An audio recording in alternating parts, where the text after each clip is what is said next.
Air signs, tignan po natin kung ano ang mensahe para sa iyo ngayong araw. Keep in mind po na ito ay general reading lamang, so hindi po lahat ay makaka-relate, so be open-minded.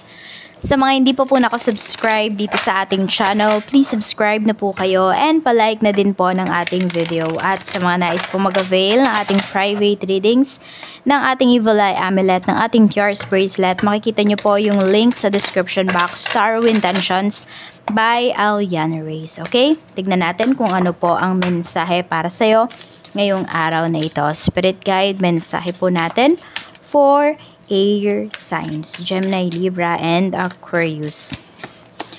Karmic friends. We have an offer. We have obsessive lover. Okay, mag-iingat po kayo. Puro karmic yung nandito para sa inyo. Air signs. Ayan, may offer sa inyo dito. Mag-iingat kayo sa mga taong pinagkakatiwalaan po ninyo. Okay, and even sa love life po ninyo. Some of you, nasa unhealthy relationship kayo. So, yan pong unhealthy relationship na yan ay hindi po ninyo yan hindi nyo yan soulmate, hindi nyo po yan twin flame. Yung iba sa inyo, yan po ay karmic ninyo. So, wag kayong magpapabulag. Tignan natin. Okay, may mga kaibigan kayo dito na hindi nyo po talaga sila mapagkakatiwalaan. And also, there is tension between sa mga friends mo. Hindi ko lang alam kung kasama ka doon sa, nagkakaroon ng tension sa mga kaibigan. Or, nakikita mo lang to mga friends mo. Pwedeng hindi sila magkasundo. Yan. Nakikita ko dito, air signs, no? Yung mga kaibigan mo na to na hindi magkasundo, sila din talaga yung mga, yun, sila yung mga nagsisiraan. Oo. Pwedeng sila yung mga pinag-uusapan ka, sila yung mga tao na sinisiraan ka. Kaya mag-iingat ka kung sino ba yung ino-offeran mo ng friendship, kung sino ba yung ino-offeran mo or o-offeran mo ng love. Tignan natin kung ano pa yung mensahe para sa'yo. Ano pa yung mensahe para sa'yo? And also, tignan nyo rin, air signs, baka kasi minsan, diba, kayo naman yung nagiging toxic towards other people. So, tignan nyo rin yun. Wag lang lagi yung ibang tao yung tinitignan natin, yung energies nila. Tignan din natin yung energies natin, yung nagagawa natin towards sa isang relationship. Bakit? Kasi pwede tayong mag-evolve. Pwede tayong mag-grow as a person. As an individual. Tingnan natin ano pa yung mensahe para sa'yo. Pagdating po, Spirit Guide, sa kung ano pa man ang mensahe natin for air signs ngayon, we have 9 of Wands. We have the Hanged Man. Okay, tingnan nyo, worth it pa ba yung hinihintay ninyo? Worth it pa ba yung pinaglalaban po ninyo? Meron tayo ditong 6 of Cups. Ayan. So, meron dito, pinapakita talaga air signs na yung iba po sa inyo, may mga hinihintay kayo dito. May mga pinaglalaban kayo na relationships. Ayan. Meron kayong mga iniingatan na mga memories. Tignan po natin ano pa yung mensahe pagdating naman sa iyong family. Sa iyong family, we have 10 of Cups. Meron tayo ditong 2 of Cups. Ayan, so maganda naman yung energy na pinapakita sa atin dito pagdating sa inyong family. Nakikita ko naman na may pagkakasundo, may nagkakausap-usap naman po kayo ng family mo at masaya naman kayo. Ayan, masaya yung energy na pinapakita dito.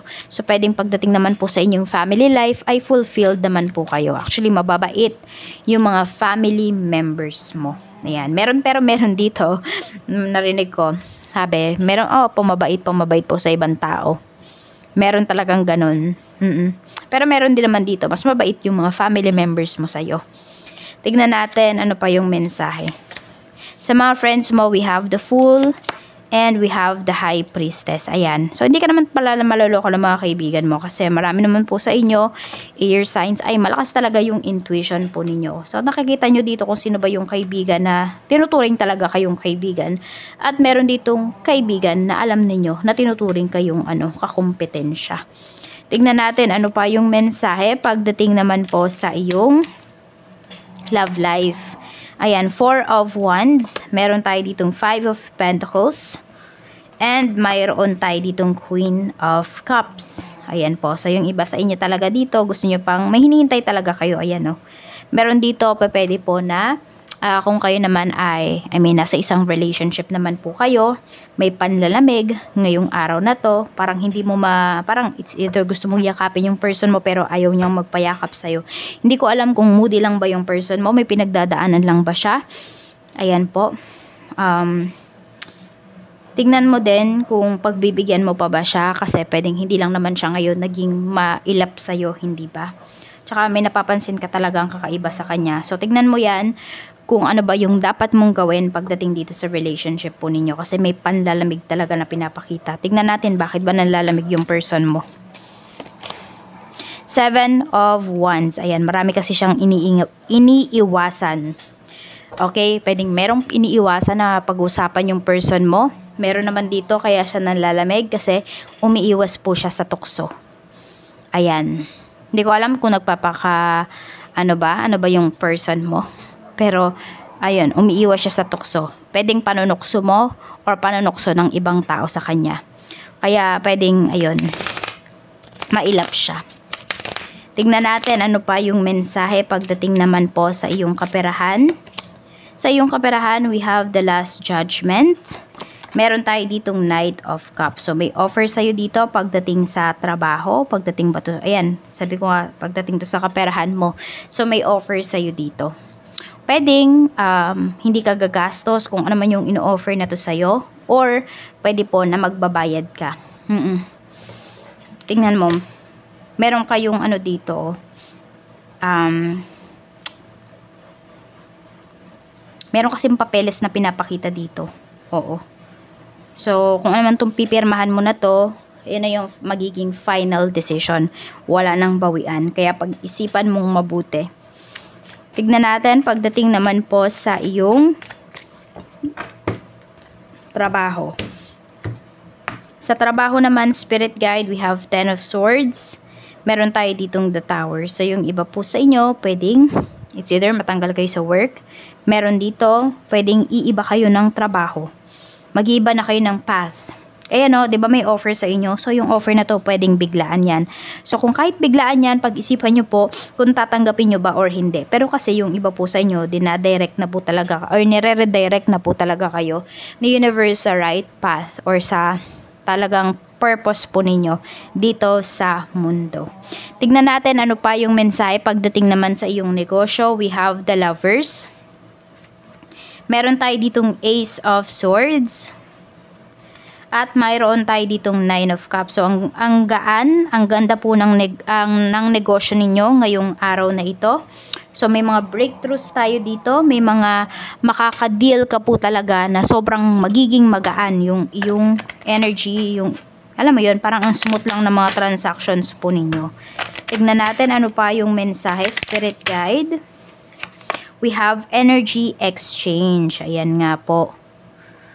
Yan. So, piliin nyo yung mga tao na pinapahalagahan po yung oras ninyo, yung inyong energy, yung effort po ninyo. Yan o, parang pag may binigay kayo sa kanila, may nirelease kayo na energy, binabalik nila yon sa ibang paraan.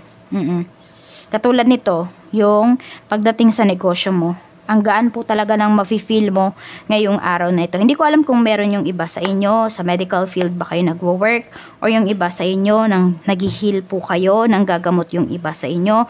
Meron naman ako nakikita dito, pwedeng massage therapist. So, ayun po, pwedeng makareceive kayo ng malaking tip ngayong araw na ito. 28, 29, 49, 6, 3, and 59. Yan po yung iyong lucky numbers at pasensya na po kayo sa background natin. Naghihilik na aso. Maraming salamat po. Mag-iingat kayo always and more blessings to come.